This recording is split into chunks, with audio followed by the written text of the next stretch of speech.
Football's over, but we roll on, baby, right? We always roll on. We roll on. The show must go on. Everybody wants to hear from us. I've been looking at YouTube. I see the views. They want to know what we got to say. Yeah, the Giants are Super Bowl champions. Congratulations to you and to them. Thank you. Thank you, Giants. Thank you for not making me look like a fool. Sporting your jersey over there. You picked the right team, whether or not it was a biased decision. You did pick the right team. The score doesn't really make a difference, man. You said the Giants were going to win. I said they were going to lose. You are right.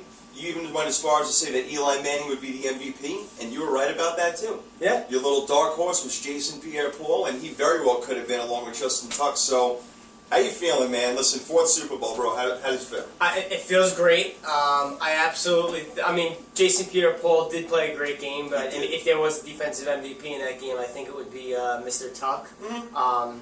Who I am highly affectionate about in a manly kind of way. There was no way they could pull that win off without Eli Manning being at his best. I mean, and he was clearly at his best. And I'm excited, man. I'm looking to see what they do next year. Hopefully, they don't get any wide receivers shooting themselves in the leg in the middle of the season next year. Yeah, really, right? That's after the last Super Bowl, they started 11-1, and then the Plaxico incident. And then, that was that was just an explosion. Yeah, that was an explosion. So was what Gronkowski looked like on the dance floor. It looked like his body was exploding. It did. That was disgusting. He looked way more nimble on the dance floor than he did on the football field. Yeah, which is a bit of I don't know if that was adult beverage induced. Yeah, that amongst other things. Or a shot induced, from the shots he might have taken in a game. But maybe his doctors were giving him something other than painkillers, LSD perhaps. I don't know. That's possible. There could have been a mix-up over there in the medical emergency room, but that dancing was something pitiful. Let me ask you real quick, how do you feel about, not necessarily just him dancing, the whole situation, I mean, he's a young guy, so we'll put it out there. I think he's only 22 years old, so you go back to when we were kids, maybe we get a little intoxicated at a party, we're having fun, but put yourself in maybe his teammate's position. You heard what Rodney Harrison had to say. He would have got his bell rung. What do you feel about it? I kind of feel like this. I mean, I don't know if you played in any, we'll say, bigger games, in your youth, whether it be high school or summer leagues or whatnot. But I was part of a couple of Long Island championships in baseball and and my feeling is, I heard people make the point that it's the last time all these guys are going to be together. Mm-hmm. So they're celebrating that. They're celebrating the fact they had a great season, and I understand that. And it was a pre-planned, it was a pre-planned event. That said, if I am Rob Gronkowski, I know the way I am after a loss, especially a big loss and a heartbreaking one at that, and I just feel like there's no, you could hook me up with an IV of alcohol and you wouldn't get me to be that excited or happy about anything within a week after the Super Bowl. I understand the fact that these people may never see each other again, but that being, and they're going to have, the rest of their lives to worry about it. There's still something very odd about it, and I think Rodney Harrison definitely was more on the point than the others who were defending it, saying, this is just, this is a party and they're celebrating because they had a great season. Yeah. I'm along the lines of Rodney Harrison. What well, I'm on both sides, and I know that's kind of a cop-out, but You're a politician? Yeah. Yes. I'm a Democrat. I don't know, maybe, what's the next election, 2016? Did you say Democrat? Yeah. Yes, we're all full of it, just like all the Republicans and Democrats and all the politicians. So we don't politic over here. Right. All right, we're not Jim Irsay's, Peyton Manning clones. We don't politic. But the point is that I'll just take it from his point of view. Kid had an unbelievable season. He was hurt, unfortunately. He's obviously intoxicated. Nobody dances like that and is in a normal state of mind. So he's on something which is, again, the painkillers and alcohol, whatever it may be. I'm not accusing him of taking drugs. He was obviously on painkillers, looked like he drank. He was dancing. He's 22 years old. It was a pre-planned party. He was in the moment. People were crowded around him. He's looked at as like one of the best players in the team and now the best tight end in the league and stuff. So he's probably got a big head. I mean that figuratively and literally. Right? He's a giant. We all know that. So I get it. But if I'm a player on the team just like you, there's no way I'm doing any of that dancing. If I'm at the party, I'm sitting in a corner. and I may have a drink or two, and Right. I'm upset. Right. And maybe I'm talking to my teammates about a better throw I could have made if I'm a quarterback, or a better catch I could have made if I'm Wes Welker, Right. whatever it may be. So I'm on your side 100%, because if I'm in that situation, there's no way I'm partying like that. So, look, we agree. I understand from his point of view. He's a young kid. He doesn't get it yet, but not the right thing to do, and it didn't sit well with me, and it really still doesn't. Yeah, and I understand his desire or wanting this to kind of let loose a little bit, and I don't fault anyone for that. That would be hypocrisy on my part. That being said, it just seems so shortly after the fact that was a heartbreaking defeat. It wasn't like the Giants rolled over them, which is usually actually easier to accept. It was, I mean, they won. They scored the final touchdown within the last minute of the game. They were that close to being champions, and then it was taken away from them, and then hours later, this is going on. It's maybe he's got a little bit unsettling. Maybe he's got the mindset where, and again, a very immature young mindset where it's not his fault that they lost the game because he was hurt, so he feels like he can maybe go out and let a little bit more loose. And with that being said, he was clearly injured in that game. There's a difference between being hurt and injured. The man's injured. Yeah. I mean, when Chase Blackburn is out jumping you for an interception when you're one-on-one down the field, Gronkowski can do that in his sleep on any given day if he's healthy. Yeah. So that was a big fact, obviously, in the game. I think he got a little help though. I think the pressure on Brady on that particular play, I think the ball was a little bit underthrown too. I think that the underthrow had more of a factor of between Gronkowski and Blackburn. I think it was actually more Brady that resulted in that interception than anything else. But fine, who's going to win a jump ball between Chase Blackburn and Rob? When they're healthy, it's going to be Gronkowski. Exactly. No doubt. Right. That's no the doubt. point. Yeah. So.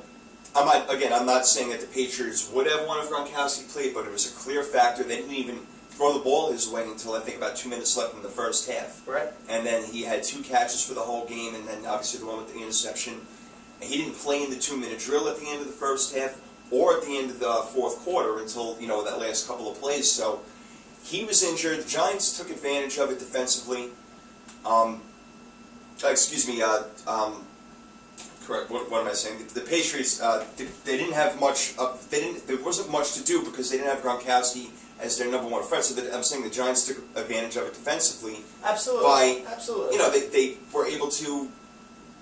I mean, Welker wasn't much of a factor. He would have 6 grabs for 70 yards or something like that. Something like that. Yeah. So I mean, he can beat any one of those cornerbacks one-on-one. But the fact that Gronkowski was able to be guarded one-on-one took away from that whole other strategy that the Patriots would have had.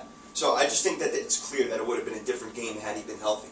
I agree. Here's the question I'll pose to you though: were we dead on right in our wonderful prognostications about the fact that the Giants had just too many weapons for them to stop, and then there's the soundbite we now have of Belichick telling them to cover more Cruz and Nix and to not necessarily lay off, but to make them throw to Pasco and Manningham. That strategy doesn't look like it works so much. Well, it just won too many weapons. But wouldn't you say that's the right strategy going in, though? I mean, those are obviously your 2 top wideouts, so you're going to want to leave your 3rd wide receiver, more in one-on-one coverage. Absolutely, but No doubt. I think that just goes back to the point where you had speculation before the game that Edelman would be on Cruz, Which didn't happen. Right. But the point is they're obviously undermanned defensively to cover those 3 receivers. Those 3 receivers proved to be probably the difference. Well, here's what happened. After Cruz was looking good on the first drive, they decided to obviously double cover him. Right. He was a non-factor for about 2.5 quarters after that. Because, and I don't take anything away from when you're double covered, it's very hard to make a catch. Who takes advantage of everything? Hakeem Nicks. Right. 10 grabs, over 100 yards. Got away with a fumble. The Giants got away with a couple of fumbles in that game. It seems that just sometimes the ball bounces your way. Again, not taking anything away from him, but they got lucky. Eli, on the other hand, didn't show any signs of turning the ball over as he has in past games. He was he was excellent. 75%, 30 out of 40. Yeah. Didn't come close to throwing a pick, and he was on point. They could have scored that touchdown on that last drive in a minute if they wanted to. Yeah, they could have done it any which way. I think that maybe not such a great time to tell the guy not to score is when you're giving him the ball. Maybe a little preparation on that would have been helpful. That being said, I think it's classic Super Bowl this is going to go down in Super Bowl lore, the fact that this guy basically looks like he's taking a dump on his way into the end zone for what amounts to a game-winning score.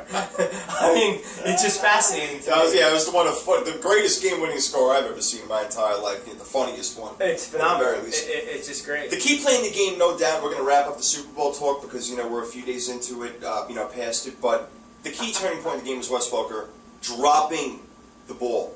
I don't want to hear any more about Tom Brady made a bad throw. That was pretty much as good a throw as you can make. A little bit high, fine, but Wes Welker makes that grab all the time, and you can't throw it any more inside, as already explained by analysts who are much better than I am, that if he throws any more outside, he's going to get his head knocked off. Well, those analysts, I think, actually took the Patriots, so I'm watching you did too, so I think you should give yourself a little more credit. Doesn't have anything to do with the way the play went. That's where he had to throw the ball. He probably wouldn't have gained any more yards after that. He would have gone down to probably the 20, 19-yard line, but that's a catch that any wideout will tell you have to make. He got both hands on the ball, so that's not Brady's fault. And along with various other drops in the last drive by Aaron Hernandez, the one by Deion Branch, you could debate a little bit, but he didn't get a lot of help from his wideouts in critical times with 4 minutes left to go in the fourth quarter. So for everyone who says Brady didn't have a great game or he played, I'm sorry, you're wrong. The guy was masterful. He went 16 for 16 at one point, breaking Joe Montana's record in Super Bowls for completions. So the man played a very good game. The man played a very good game, and his wideouts didn't help him. If Welker makes that catch, I'm not saying the game's over, but it looks a lot better, and it looks in the Patriots' favor a lot better. So, turning point of the game. And I'll say this, and I'm not totally on board with what you said, although I'm totally not either, and I'm not a politician either. I think that it's clearly a drop. Is it? If you ask Wes Welker, what is he going to say? He should have caught it. That being said, if you just want to compare that to the Manningham throw, the 38-yard pass on the sideline, that was precision. That ball couldn't have been put in a better place. Yes. So not that Mario Manningham couldn't have dropped it, but I mean, that ball was just perfect. It was a perfect throw. Brady's ball to Welker wasn't perfect. I agree, it wasn't perfect. But still catchable, still should have been caught, and likely a game-clinching play if he pulls in there at the 20-yard line. I think at that point there was, 3 or 4 minutes to go? Yes, 4 minutes. And they could have technically at that point just run out the clock, potentially, because the Giants were down to, I think, the one timeout anyway. Yes, they already had the one timeout. They blew a couple on third down. They blew a couple earlier, right. Bad moves. But let me just say this, all right? And we'll end the Welker part of it on this. If Chase Blackburn can run down the field, turn his body and jump, and make that interception, why can't Wes Welker make that grab when there's nobody around him? Nobody on him. He's wide open. Well, explain that one to me. Chase Blackburn is a linebacker. Didn't even get to the Giants until week 15. I think that the major difference is, and this is a little technical, but it's the fact that Blackburn turned around and jumped. Welker was literally spinning his body in the opposite direction. Did get the two hands on it. And again, he should have come down with it. I mean, he should have caught the ball. He should have caught the ball. That's the game turning point. Should have caught the ball. And I think, and again, I'm not sure because we've done a couple of these segments which haven't quite made it to y'all. But a lot of you have, and we appreciate those who are listening. But we had just discussed the fact that Wes Welker catches everything. Exactly, we did. We went over that. We had discussed Wes Welker catching everything, and of all the times for him not to catch everything, the most crucial time. Al Michaels had a great line on the game. Chris Collinsworth said he catches that ball 100 out of 100 times, and Al Michaels goes, well, that had to be the 101st. Right. I mean, the guy doesn't drop the ball. He doesn't. Yeah, so very fluky. And then, again, the other drops at the end. Look, nothing away from the Giants. They won the game. They played tough, and I like the refs let them hit. No pass interference calls the entire game, if you recognize that. Yeah. They let them play, and I really appreciated that because both teams hit hard. Even the Patriots hit hard on defense. Yeah. And I really like that. So Eli played well. Brady played well. I thought Bradshaw would be the X factor. He turned out to be the X weird factor. Played in a pretty way. good, though. But he had a good day. Played pretty good. He 70 yards. I mean, Giants rushed for over 100 yards again, which is the key to the whole playoffs, to get the rushing game back. Yeah. Like you said, Tuck and Pierre-Paul had excellent games, like you said they were going to. And, hey, look, the Giants won, and I guess they got the Patriots number right now. There's really nothing else you can say about it. Yeah, I mean, They got the number. if there's they got any, better players, right? Well, better players, but better players where it counts specifically, meaning that defensive line. And if there's any team in the which is just crazy given what's happened the last 10, 12 years with the Patriots. If there's one team in that entire stretch of time that has their number, it is the Giants. Yeah, it is. It's amazing. It is a very unique situation because the Giants don't have the dynasty title or tag like the Patriots do, but yet the Giants seem to have their number. Well, who knows? Maybe the Giants can get one, and according to Kurt Warner, the Giants are going to kind of have one in order for Eli Manning to get into the Hall of Fame. Very interesting comments at him, which I'll say real quick I happen to agree with. Just for the fact that I've said before, Eli has been very inconsistent over the years. He's thrown a lot of picks this year. He averaged a pick a game. Last year, 25 interceptions. He's never thrown for, I think this is his best completion percentage year, a little over 60%. He did that a couple of years, but he's been generally under 60% for the most part. You know, they don't make the playoffs every year, and he's, you know, we've discussed he's prone to throw those weird interceptions and make kind of bonehead plays. Yeah. Although, you know, obviously he had one of his better years this year. The numbers may not indicate the total yards close to 5,000. 29 touchdowns, 16 interceptions isn't extremely impressive to me, but you can't take away from what he did again in the playoffs. He had almost a flawless run. He was fantastic. He was clutch again, fourth quarter. You really can't get any better than him. But with what Warner said, he's taken a lot of heat for it, and he shouldn't, because he said that if Eli continues to play well, he will be a Hall of Famer, even if he doesn't win another Super Bowl. But he's been inconsistent, and that's the key word, in my opinion. Jim Plunkett won 2 Super Bowls. He wasn't an MVP of them, but he's not in the Hall of Fame. True. So, True. I'm not sure. I mean, look, try to take your bias away from it as much as you possibly can, okay? And give me your honest opinion. My honest opinion is this. I'm not the type of fan who gets on my guys frequently. They really have to get on my nerves for me to get on them. That goes with any of the teams I root for. Like the Knicks, I find it very easy at this point to just jump all over because they drive me crazy. But that being said, let's talk about Eli. I've always been pro Eli. As much as, yes, he's been inconsistent. The one thing he's been consistent with, going all the way back to his rookie year, is his ability to play well in the fourth quarter. That's not just playoffs either, that's regular season. So through all his inconsistent game-to-game play, which has been from, I wouldn't say most of his career, but a good half of it up to this point has been relatively inconsistent. He's clutch. He's always played well in the fourth quarter, and that's what you want your leader. And yes, he is a leader, Mr. Tiki Trader Barber. He is a leader. Just because he's not flapping his gums doesn't mean he's not a leader. The fact is that's what you want from your leader. That's what you want from the guy who's pulling the trigger to bring you Super Bowl titles. And he has the 2 MVPs. It's debatable whether he should have gotten the first one. The fact is, what separates him from Plunkett, what separates him from Warner, one who's only got the 1 title, although he played in 2, is played in 3. Played in 3. Eli is that's right.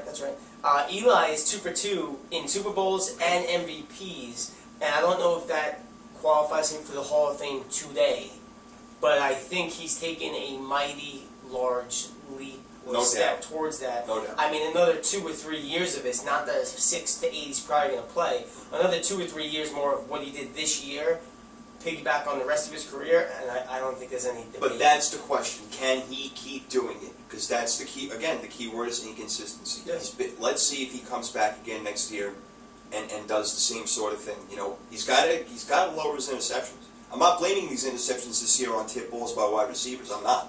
You know, he threw them. That was last year. Last year, right? He got that was last year. It was right. This year there wasn't. Yeah. Right. This year there wasn't. So I want to see him do it again next year. He needs to lower those interceptions. It's very important because he could have thrown a lot more. He could have, and I'll say this to you. You know, in just playoffs, the touchdowns I'm off. It's either had 9 or 11 in the playoff run this year to 1 interception. Yeah, 1 pick. I think 8, 9 touchdowns, 1. It was 9. I want to. I think I'm not counting the one in the to Cruz in the Super Bowl. So maybe 10 to 1 in the entire length of the one playoffs. Pick, which is the key. But that ratio is phenomenal, and if he could do anything close to that for the next few years, I mean... Well, that remains to be seen. So let me ask you a question. Let's take this another angle. given the bodies of work up to this point, so one you have 8 years, one you have 14 years, you have one game to win. Do you take Eli? Do you take Peyton? In their own systems? To me, and we're going to get into this, because you can't just throw Peyton on a team. No, I'm not saying and just any team. Let's say you take the Colts from, we'll say 2000. What year did they win the Super Bowl? Was that 2006? So you take your 2006 Peyton Manning versus your 2012 or 11, whichever one, whatever one you want to call it. Eli Manning. Given the clutch factors and the interceptions and everything involved, who do you want? Well, I'll tell you this. Before this year, I wouldn't have wasted a breath on, I would have said Peyton Manning in a heartbeat. I think most. Now I have to think about it a little bit more, but I'd still take Peyton Manning. All right, I just would. His body of work just speaks volumes. Are you talking playoffs and regular season? For one game. For one game. You said one game. One game when though? One game playoffs or one game regular season? The plot thickens. Just putting the pressure. If you have one pressure game.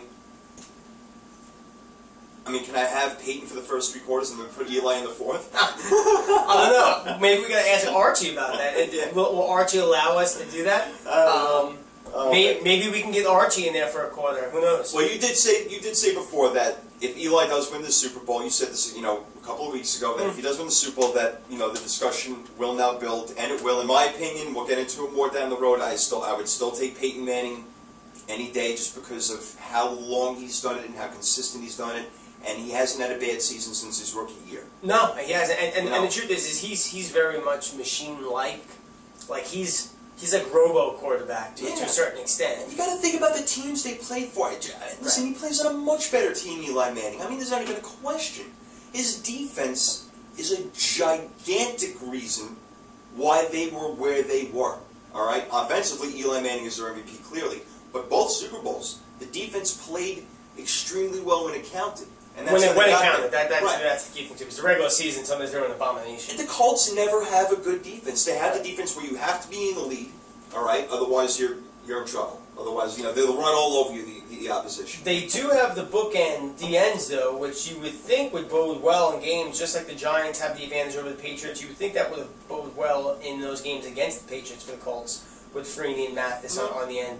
It didn't have the same effect as the Giants' defensive line for some reason. Giants have, I guess, more rushers, and for whatever reason, everybody's got their the guy they can't beat. Like Peyton couldn't beat the Patriots for a long time, and Roger Federer can't beat Rafael Nadal, and the Red Sox couldn't beat the Yankees forever. There's just somebody's always got you. Right, and now the Giants have the Patriots. The Giants have the Patriots, but Peyton, got over the hump in 2006. They beat, if you remember the game, they were down 21-0 against the Patriots in 2006 AFC Championship game. Yep. And they came back and won, which, was one incredible game. Yep. But I would take Peyton. Speaking of him, where's he going? They say he's not going to my boys, which bothers me. I'm hoping that Harbaugh just kind of had to say that, and they're really not going to stick with Alex Smith, because I've said before, I don't believe that he can take us there, and if Peyton Manning was the quarterback of the 49ers in the NFC Championship game, I think they got a great chance at winning, a much better chance than Alex Smith. That's the point. The problem is that Jim Harbaugh is a dominant type A personality. He runs the offense type of guy, doesn't take any crap from anybody.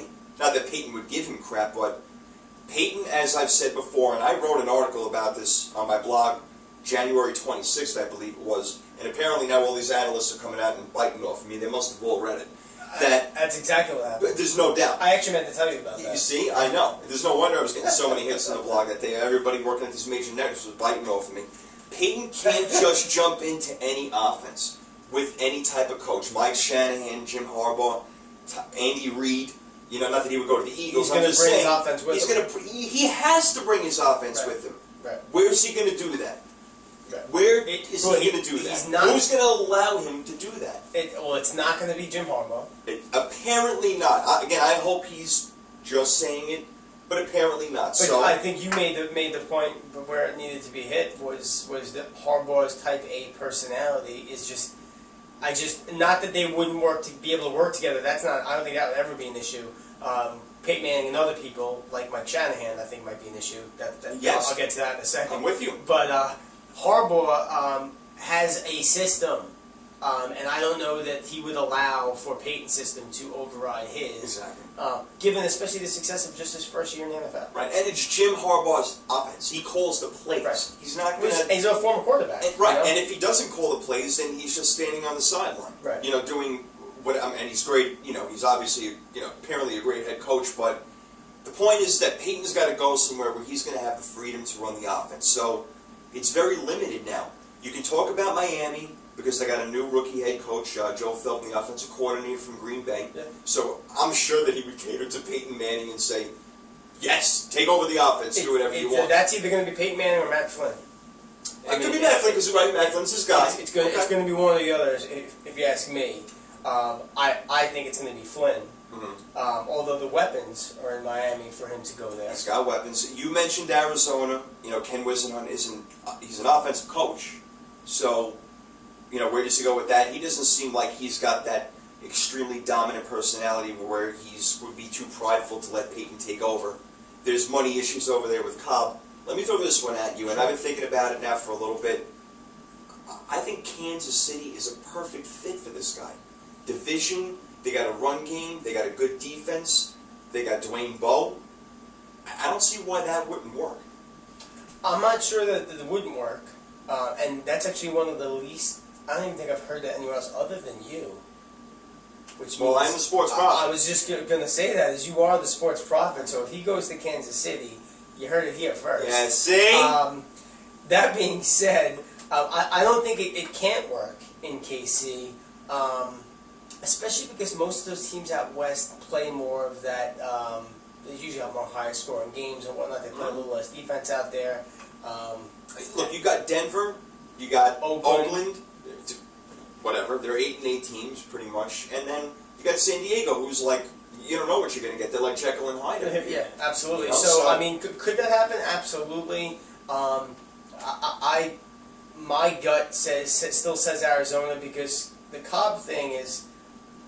They gave him money, though. They gave him a ton of money. They gave away a really good player to get him, who is definitely a better player than he is, because he was, I mean, he's fragile, too. I mean, Kevin Cobb's fragile.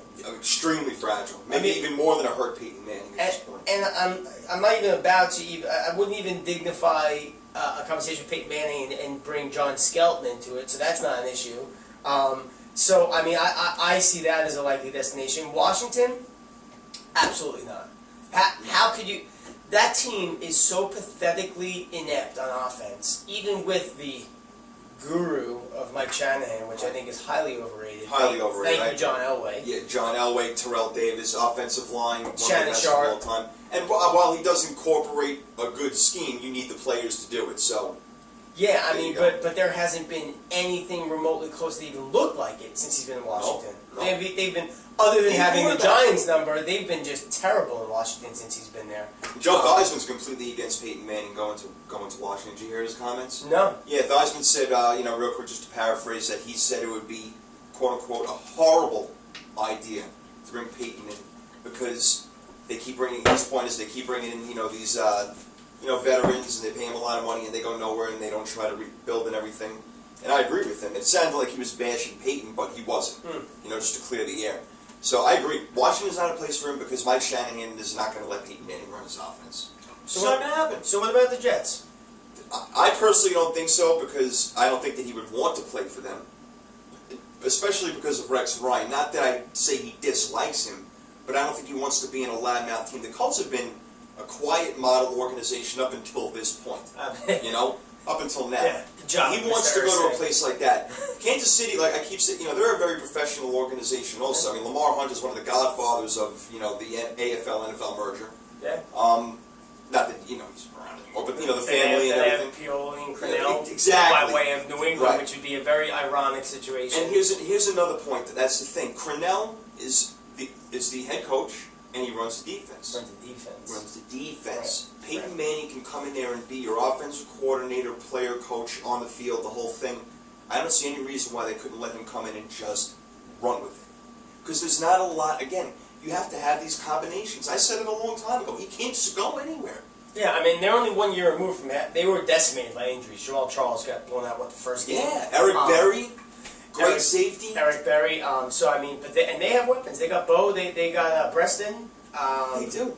They got players. And they got another receiver that escapes me at the moment. But yeah, I mean, look, like I said, if he goes to Kansas City, the sports prophet was right. Not that that's a surprise because he is, after all, a prophet. And wherever he goes, he's going to make people better. Absolutely. I mean, you Blair White and Austin Collie. Who are these guys without Peyton Manning? You know what I'm saying? Right. And the one thing I'll just add about the Jets too is I just don't see. Like you said, the Rex Ryan loudmouth situation is just so opposite of Peyton Manning, first and foremost. Secondly, it's being reported that they had to give Santonio Holmes a bonus if he was on the roster pass. I believe it was 2 days ago. Yep. And he got it, meaning he's going to be there. $7.5 million. And I don't see any way in the world Peyton Manning wants to play with that malcontent. Nope, I agree 100%. So, I mean, sorry, Jet fans. I don't think he's going there either. Yeah, and Tennessee, we thought maybe a possibility, but you hear that they got Hasselbeck and Locker. They want to groom Locker for the future, so apparently that doesn't make sense. So Dolphins seem to be, the top choice right now. So I think coming from this table and this studio and this set, it's beautiful. Yes, it is gorgeous. But look at this place. I think it's Arizona, Kansas City, or Miami. I think that's how we're taking it. So right? I don't see there being many. I don't see Jets. I don't see Washington. Even a team like the Vikings could be like a dark horse, but I think that they got too many issues over there. And Ponder, he's a first-round pick. Look pretty good. Yeah, I think he could play. Look way better than that clown in Jacksonville. Gabbert, yeah, I mean, they're gonna have some problems over there. So there's other free agents around. We're just gonna go through just a real quick few notables. Drew Brees, he'll stay with the Saints. I don't think that's a question. Matt Flynn, we brought up real quick. Yeah, maybe he'll join Joe Philbin in Miami. That's a good call. That's like a was anyone in Kansas City from New England when Castle went there? But it's a similar situation in terms of he got his shot. He had really. You're right. It is similar. He had the one crazy start the last game of the year, which was the worst thing that could have probably happened for Aaron Rodgers' reputation. Yeah. Anybody can throw for 500 yards. I mean, the best thing that could happen to Flynn. So I mean, I very much see him. He's gonna get his money. For sure. Yeah, he won't get a ton, but he'll get something very fair based off of the 2 games that he played in the past couple of years where he performed excellent. One was against the Patriots on the road, and then he put up, 1 billion yards, against, Detroit's defense or whatever, but still, he did it in the snow. And he was also, correct me if I'm wrong, he was the leader of an NCAA championship team at LSU, was he not? Yeah. So, I mean, yeah. he's used to winning. He's got credentials. Yeah, maybe he's got that sort of, that it factor. Maybe he does. A few quick running backs. Sure. Ray Rice is not going anywhere. He's a free agent, but he'll stay. Matt Forte, I'm not sure if he's going to stay with Chicago. I'm not sure either. I mean, it's looking like franchise or bust, really. Yeah. He's either going to get the franchise there or he's going to go elsewhere. You got Marshawn Lynch. Marshawn Lynch ain't going anywhere. They love him in Seattle. I don't see that happening at all. He's solid. Yeah, Peyton Hillis was cursed with the whole Madden thing, and he just... Isn't that amazing, though? I mean, it never fails. And they want to put... I'm hearing reports they want to put Eli on next year, and that's the last thing I want to see happen. Oh, God. Please don't put Eli Manning on the cover of Madden. I don't think his parents will allow that to happen. Please don't put him on the cover of Madden. Please. Yeah, really. I'm telling you. That is an unbelievable... You heard of the Sports Illustrated jinx or whatever, but this Madden curse is unreal. The Madden curse is real. It's real. It's real. I mean, the year before was Palomalu and Fitzgerald, and both of them were hurt throughout the course of the previous year. Right. Palomalu with the concussions. Chris Johnson ended up having a terrible year after his big 2000. Yeah, I mean, stay away from that cover. He got hurt. It's amazing. Stay away from that cover. Yeah, not too many of the big ones. Michael Bush, I think he's going to go somewhere because he's proved that he can play. Michael Bush can play. I think he's going to go somewhere else. The problem, he may get some dollars. The problem with that is, if I'm Oakland, I want to find a way to keep him because you don't know how many games you're going to get out of that every year. That's a good call.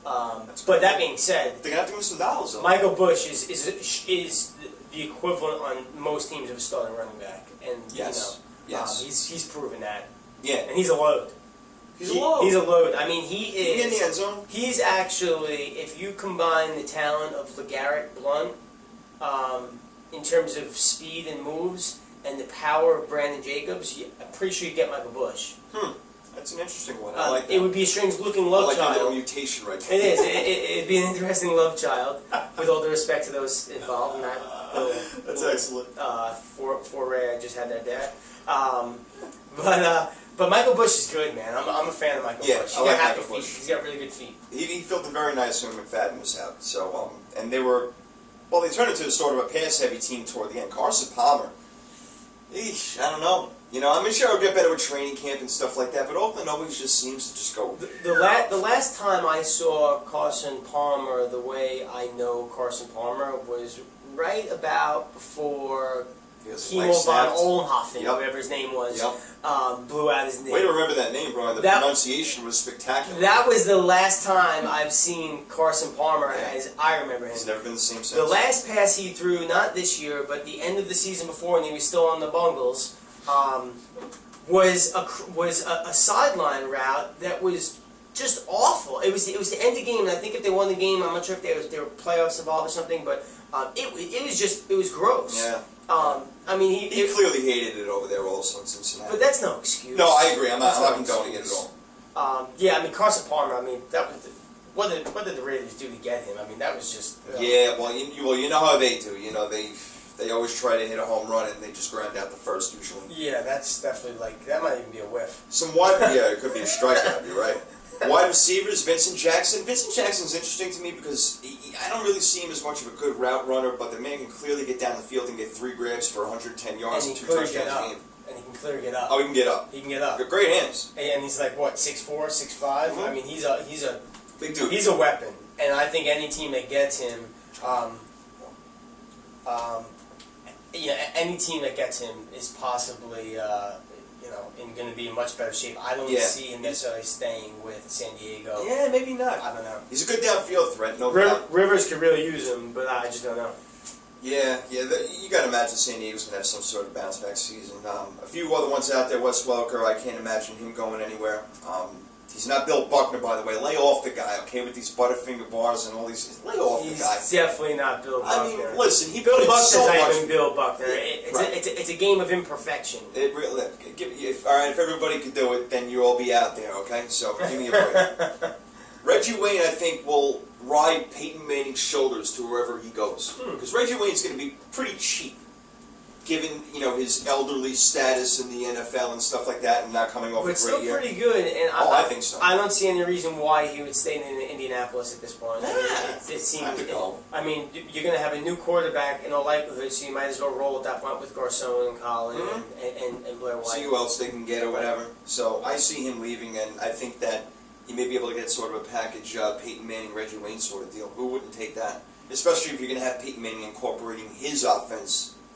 What better thing to have than your star wide receiver to help the wide receivers, and he can help the other, the rest of the team. Well, think about this. Think about having the 2 receivers being Reggie Wayne on one side and Larry Fitzgerald on the other. Oh, goodness God.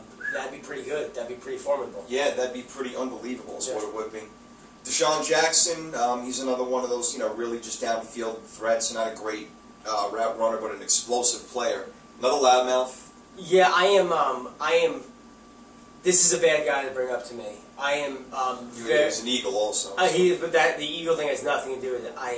Deshaun Jackson, you may be a good guy at heart, man. You're an abomination on the football field. He is a child on the football field. Yeah. His antics are unnecessary. It reminds me of the San Antonio Holmes thing, down playing nothing and acting like an Eagle. I mean, that's basically what Deshaun Jackson does all the time. And his ability as a wide receiver, I think, is highly overrated. He's explosive. Yeah. He's as explosive as he can make a play at any time. At any time, yes. Which is why you want him on your team. But he's pretty much a malcontent. He does his own thing. He lacks a lot of class, man. I wouldn't want him on my team. I wouldn't want him on my team. I'm with you. I agree. Here's a couple of really good ones. He is explosive as well, however. He's explosive. I mean, he's great. If he can get his attitude straight, then he would be a phenomenal player to have, a teammate and everything. Yeah. Dwayne Bowe, Marcus Colston, Stevie Johnson from Buffalo, Brandon Lloyd. There's some good free agent wide receivers out there, There really are. Brandon Lloyd probably not going anywhere because they need weapons in St. Louis. If anything, they need more receivers, not less. Stevie Johnson, I don't see him going anywhere at Buffalo. Probably not. Colston. But maybe they had enough in him. I mean, he pulled so much crap this year with knowing that you're going to get penalized, but still doing these where you have stuff in your shirt with the hat and everything. I know it's harmless, but it's a penalty. Yeah. Don't do it. Yeah, he's Ocho Cinco like in a way. Like you don't. He's not Deshaun Jackson. He just his decision making on those things could be a little better. Yeah. And one more I want to throw out to you is Manningham. I mean, his status has to be a little bit elevated now. He is a free agent, and from obviously a biased perspective, I hope the Giants re-sign him. He's going to want more money, obviously, and he's a 3 receiver, which is third receiver, which is an issue. How much can you pay him? How much can you pay him as 3 receiver? Because here's the thing: Victor Cruz obviously is next year. He's set to make about $500,000, and his contract is up. Do you want to take care of him now? Well, that's what they're talking about right now. Yeah. So I mean, then you got to find out a way to pay Pierre Paul. Yeah. What do you do with OC? I mean, they got 21 free agents, the Giants. Yeah. Okay. There's going to be a lot of change going on in that team. Absolutely. Okay. The one thing I hold dear to my heart is the fact Jerry Reese is pretty good with these decisions. He's done a good job. They usually work out, even when you have to see people go. I just hope Manningham isn't one of them. That would be a shame. You really want him that bad? I mean, do you need to have real... I mean, look, it's great to have 3 wideouts, but wouldn't you rather get rid of him and try to pay a running back? You know? Yeah, I mean, obviously I see that logic. The only issue I have with that is we live in a day and age where offense is so dominant with the passing game at this point. And going back to this whole Belichick thing is he clearly was trying to account for 2 guys, and the third one is just about as good and didn't account for him as much because... But how can you blame him? No, I'm not blaming him. You can't. Well, there's no way you can blame him. That being said, he's kind of... It's just that much more arsenal you have. You have 3 guys with that ability. You just can't cover them all. So yeah, I know. It's tough, man. I hope to bring him back. I hope to find a way. Well, we'll see. There's going to be a lot of free agents. There's a lot of football talk still ahead. You know, Peyton, the decision 2, I guess you can call it, after LeBron's debacle of a decision. I'm sure Peyton Manning will be going on TV. I'm sure he'll do a little more class. Yeah, he'll probably send like an email. A little bit. Yeah, a little more class. You know, won't be any crazy tweet or anything like that. Peyton's a class guy. Thanks for sticking with us for the NFL segment. We're going to be coming back with NBA talk. Larry Bird had some very interesting comments. We have a very, very interesting, intelligent, fun to watch Harvard student, Jeremy Lin, taking over New York and taking over the NBA. We love this stuff. I mean, this is something we can agree on right now. This is absolutely something we can agree on. So that's what we're going to come back with segment 2. Stay with us. Thanks for hanging. The Pentos is over there. We'll be back with you.